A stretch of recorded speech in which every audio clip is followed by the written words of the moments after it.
everyone, and welcome to Stan the Wine Man TV. I am your host, Stan Rattan, and this is the Blue Collar Wine Show, where I try to help you spend your wine dollars wisely.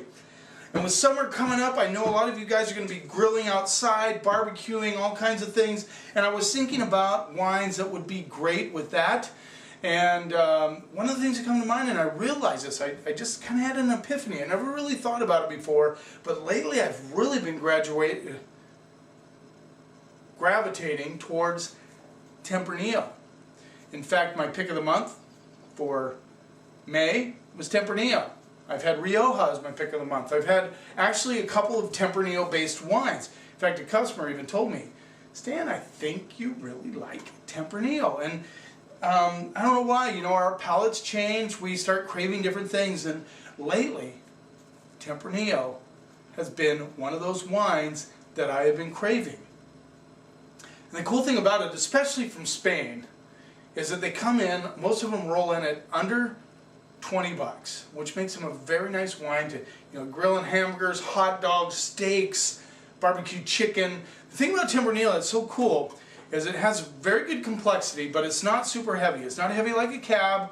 It's certainly not heavy like a Zin or a Syrah. But it's definitely got complexity. It's heavier than the Pinot Noir. Now, I have heard it said, and I don't know if you've yourself heard it said, but they call Tempranillo the Spanish Pinot Noir.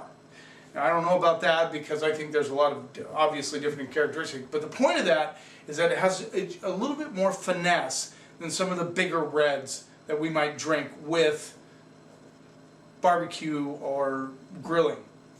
Now, I say that because, if it's a warm day, the last thing you want to be doing is pounding down a Zinfandel at 14.5, 15.5 alcohol. Now, I don't mind doing that occasionally, but you get the picture. You might want to go to a Tempranillo. So we're going to go two from Spain, different parts of Spain no less, and one from, and I'm really curious about this, I did not realize it, it's from Paso Robles. Curious how that one's going to taste. So the first one is the Convento San Francisco Ribera del Duero 2011 Roble, which is roughly translated wood. This rolls in at $18. Now, the cool thing about this is I went to this winery in September. I went there. Really cool. It's in an old convent. The guy, I wish I could remember his name. I should have looked up his business card. Cool guy. Gave me a tour, the owner, and we got to taste some of his great wines.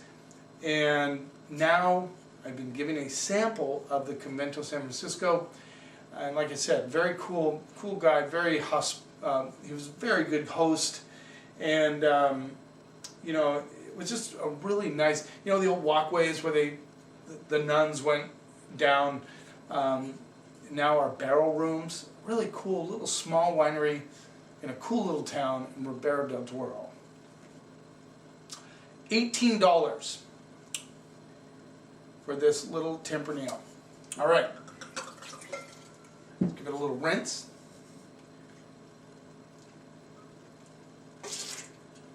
Probably the trip of my life is Portugal, Spain. I loved going to Italy. That was fun too. That was a long time ago. But recently, the trip of my life, man, I'm getting slopping stuff all over the place. So let's see what we get on the nose. Now, there's certain areas in Rioja. Ribera del Duero is really close to Rioja. It's down a little bit west and southwest of Rioja. Yes. And they do a lot of Tempranillo. In fact, in Ribera del Duero, now Duero is the river that flows down into Portugal, and they call it the Douro in Portugal. Same river, they're very similarly pronounced, but a little different spelling. Anyway, Tempranillo has some of the most synonyms for a grape as anything in the wine world. And that makes it a little confusing for all of us, and I think that's why wine to some people is a mystery, because they call it Tinto Riz, Tinto del Paz, Tinto Aragonés, Tinto, they have so many names for Tempranillo. So it's kind of confusing. In this particular instance, they call it Tinto del Paz, P-A-I-S, and well, that's Tempranillo. So when I was doing the song class about a year and a half ago. They said if you don't know what grape it is, just guess Tempranillo. You're probably going to be right. Let's see what we get on the nose. It's a nice strawberry, ripe red currants. I mean, this is very perfumed on the nose. I'm kind of excited. You know, because we're in the old world now. Spain is old world wine, so they show a little bit of that old world characteristics. But very ripe on the nose. I'm getting a lot of ripe, like red cherries, red currants. I'm getting a little bit of strawberry coming through. A little bit of chocolate, which is, I find, intriguing. In the backdrop, I get just a little bit of bark, a little bit of beauty bark, and a little bit of licorice. Let's see what we get on the palate.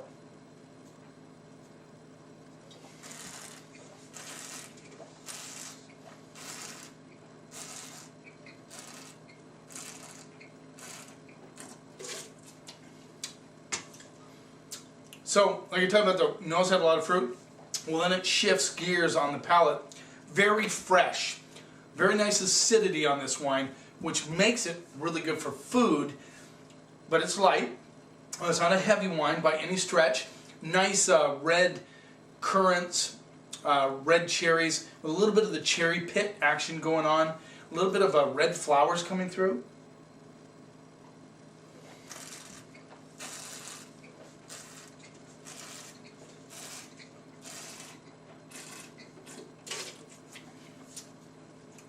But it has a little bit of almost like the currants have dried out just a little bit right on the back end. But a lot of minerality, which makes this a very interesting wine, which is why a lot of us drink old world wines. We like that kind of rusticity that comes through. But this is a great wine, good balance, nice freshness on the palate, excellent food wine, be great with hamburgers, great with steaks, great with barbecue chicken or spare ribs. And it's light enough, and I always hate it when I do this. I should do this before. It's funny, one of the sales reps actually wrote the alcohol content on there in big letters, 14%. So, you know, not super light. I wouldn't call that light in the alcohol level. But it tastes so fresh on the palate. I love it.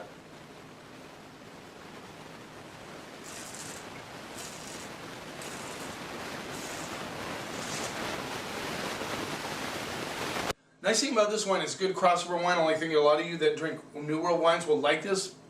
It's got enough fruit. The minerality isn't so overbearing that you really can. I think there's some people that wouldn't understand maybe what that is on the palate. It just has that kind of little hint of rusticity going on, a little bit of that gravel action going on, which makes it a great bottle of wine. I'm going to go B+ on that. I think it's an excellent wine. $18. Great play there. Let's move on to the next one. Pincus del Lucha, Crianza, Rioja, Alavesa, 2011. This rolls in at $13. And this was my pick of the month a few months ago. This is 14.5 alcohol again, not super light. Oh, I'm going to show the label on the. I'm sorry. What a rookie. You'd think I never did one of these before. There's that label. Let's go back to the Convento San Francisco. This is just a really classic old style label. Sorry about that, guys. By the way, in the future, if you want to make a comment, want to email me, let me know what you want to see on this show as far as me reviewing wines. Let me know. I'm happy to take suggestions on what you want me to feature in these. Do you like me to brown bag them? What is your preference? Let me know. I'm very curious. I want to know. So, back to the Finca de Lucha. Now the cool thing about this one, it says Rioja Alavesa. There's 3 areas in Rioja. There's Rioja Baja, Rioja Alta, and Rioja Alavesa. They've kind of distinguished those. A lot of wineries like to put them on there to kind of demarcate the terroir, as you might want to say that. Where was I going with that one? Anyway, you get the idea. They want to kind of have their area. Well, this is Rioja Alavesa. This has more of a maritime climate, a little bit more rain. They tend to be a little bit lighter. Sometimes they will blend fruit from some of the areas. If it's a weaker year, lighter year, to give it more depth. This is 100% Tempranillo from Rioja.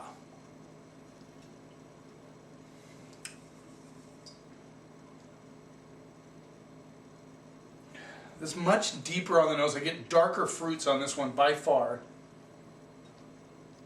I'm getting a little like baking spice action, which is kind of curious. I like that. I like the cinnamon thing going on. There's definitely an earthiness to the nose, but I'm really getting that baking spice kind of darker fruit action coming through. A little bit like perfume soap. It reminds me of, like, you know, those, maybe your grandmother used to have it, maybe she still does. They had those little bars of soap with the colored soap that they put in for decoration. You know, they don't necessarily use them. I always stuck my grandmas and used them. You know, it has that kind of perfumed aspect to it. Getting a little bit of tobacco and licorice. Let's see what we get on the palate.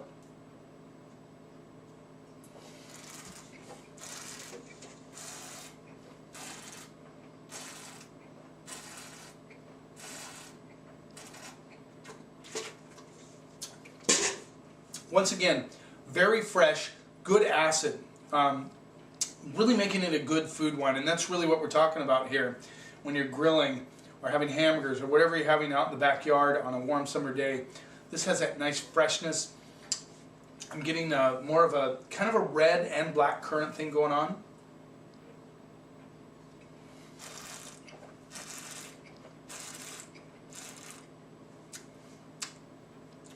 I'm getting a little bit of violets and rose petals coming through. And this one, again, a little bit more serious on the gravel, on the back end, that minerality coming through on the back end. A lot more serious. And the tobacco comes through big time on this. I like this wine a lot. I can see why I had it in my pick of the month. A little bit mouth puckering. This needs food. And this is one of the things you have to realize with Tempranillos from Spain, is a lot of them need food. You can't just sit there and quaff this wine while you're watching a movie. Now I could, because, you know, I'm kind of a glutton for punishment when it comes to acid. I like those types of wine. I like the freshness on this wine. But really it does need some food.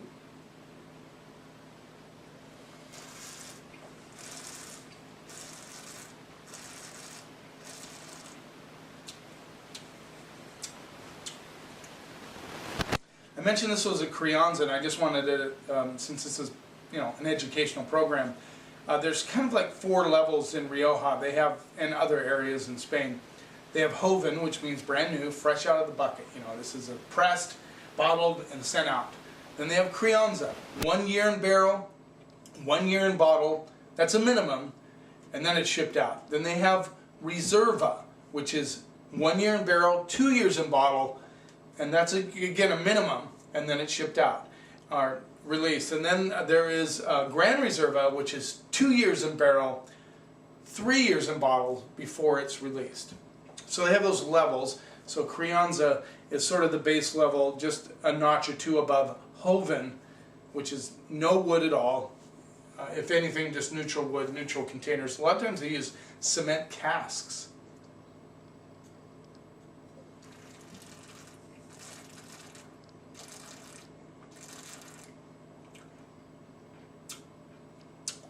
This is just making me beg for leg of lamb, blue cheese, some goat cheese, some,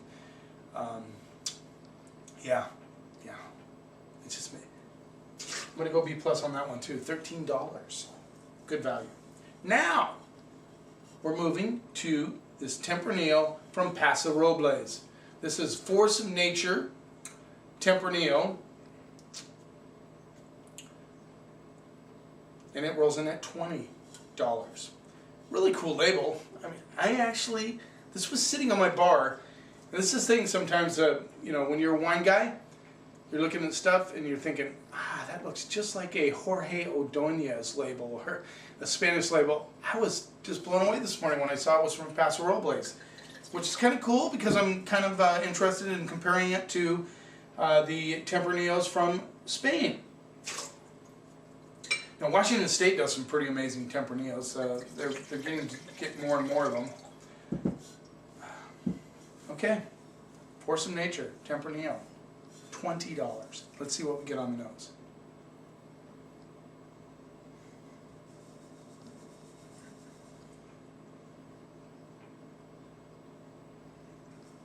Not getting much, guys and girls.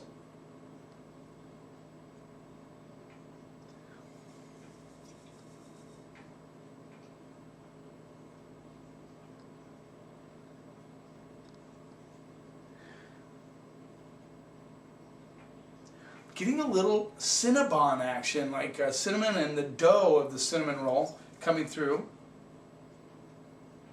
Definitely, there's a black licorice element in there.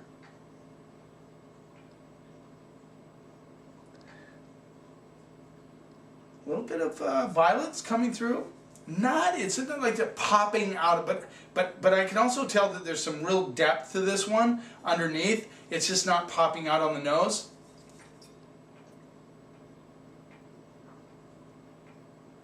Yeah, pretty amazing. Not much coming through. Let's see what we get on the palate.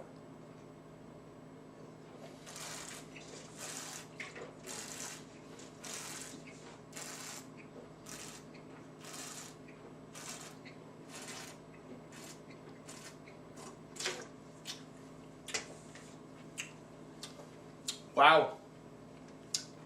I'm pleasantly surprised by this. I didn't know what to expect. Paso Robles is a very hot area. I was expecting actually a very fruity style.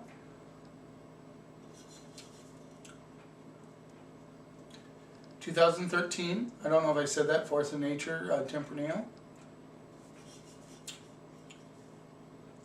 Just looking to see if I can see the alcohol content. It's funny how they hide that. Have you ever noticed they make it very difficult to find it for whatever reason? They don't want you to know. They have to put it on there. At least I'm reasonably sure they do. I'm not going to find it. I'm not going to waste your time. No, this is a very interesting wine.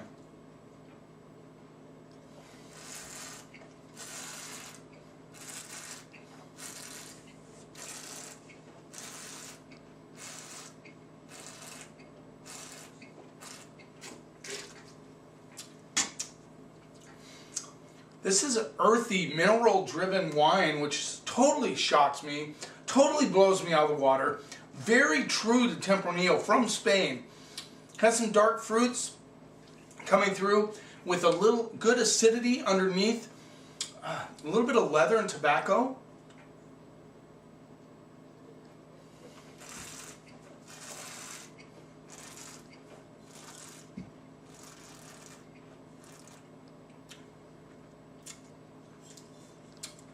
Extremely grippy on the back end of this. I mean, it is oh, there it is. 14.3. Same as the other guys. Very cool wine. Very cool. What blows me away is it's New World. It's from Paso Robles, but yet they were able to attain the true characteristics of Tempranillo, which is surprising to me. I get an earthiness. I get little red currants. I get a little bit of licorice. I get that gravel, that minerality coming through.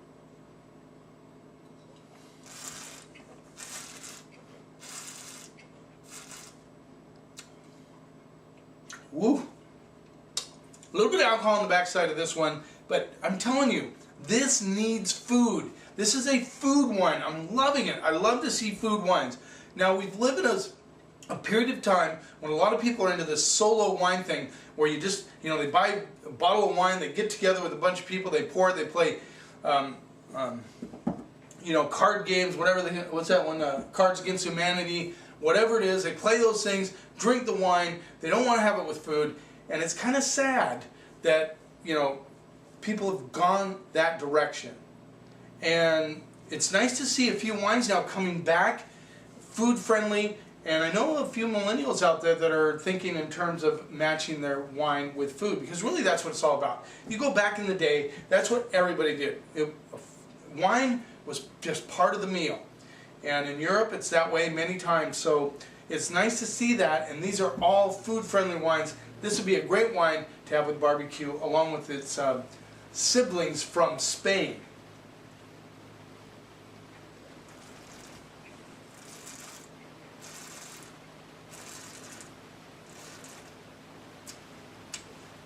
Good acid. All these wines, by the way, will lay down for a few years and only improve. I'm very impressed with that wine. It's $20, a little bit more than the ones from Spain, but I'm going to go B+ on that one too. Excellent job. Great wines. I am very impressed. Thanks for watching, and don't forget, if you want to see a specific wine reviewed on this program, or if you want me to see another blind tasting, whatever you want to do, let me know. Either email me or make a comment here. I'm eager to find out what you want, because that's what this is all about. It's about education and helping you spend your wine dollars wisely. And remember, wine is not a mystery. It is just fermented grapefruit. Grape juice. Drink it. Enjoy it. Be willing to try new things. Be willing to try Tempranillo. Even if it's called Tinto Ruiz or Aragonés or Tinta del Paz or whatever it's called, try it. But never ever let anybody tell you what you should or shouldn't like. And if you do that, together we can take the snob out of wine.